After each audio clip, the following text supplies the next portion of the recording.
Cette histoire que je me prépare à vous raconter est un extrait du livre « Je suis migrant » écrit par Oussin Fifan et lu par Patrick Moulion. Vous êtes prêts? Silence, je me lance. Je m'appelle Patrick et je suis citoyen africain, à la peau noire. L'Afrique, c'est mon pays, selon eux.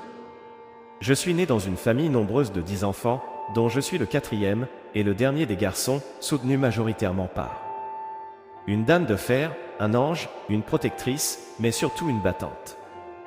Ma mère, de son courage, sa force physique et mentale, par sa beauté africaine aux multiples diversité, liée à sa couleur de peau ébène, qui s'embellissait avec son visage joyeux et accueillant, il laissait paraître le bonheur à travers son triste sourire. Malgré ses 60 ans, elle continuait à se battre, sans cesse, à travers son petit commerce de franchise. Elle parvenait par miracle à soutenir ses enfants, au point d'oublier d'en prendre soin d'elle-même. Notre image était le reflet de son bonheur. Peu importe que ses cheveux soient moins entretenus, et que sa corpulence baisse de régime, nos besoins passaient avant les siens. Nous étions sa priorité. Elle préférait mourir de famine, que de nous voir manquer de farine. Juste de quoi faire au moins de la pâte à pain, pour garder le ventre plein. De sa stature d'1,80 m, tout comme sa femme Marie-Jeanne, mon père Joseph, affaibli par le poids de l'âge des octogénaires, fut dans l'incapacité de soutenir son épouse.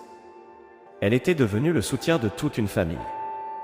La petite pension, perçue par celui-ci, chaque trimestre, fut assez insuffisante pour couvrir toutes les charges.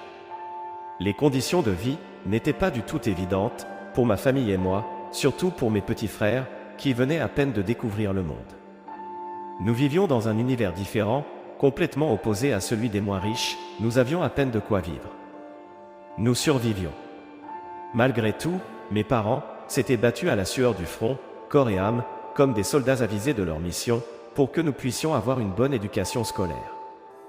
L'école pouvait nous ouvrir les portes de l'emploi, l'éducation est le seul moyen de s'en sortir, disait toujours ma mère, avec enthousiasme.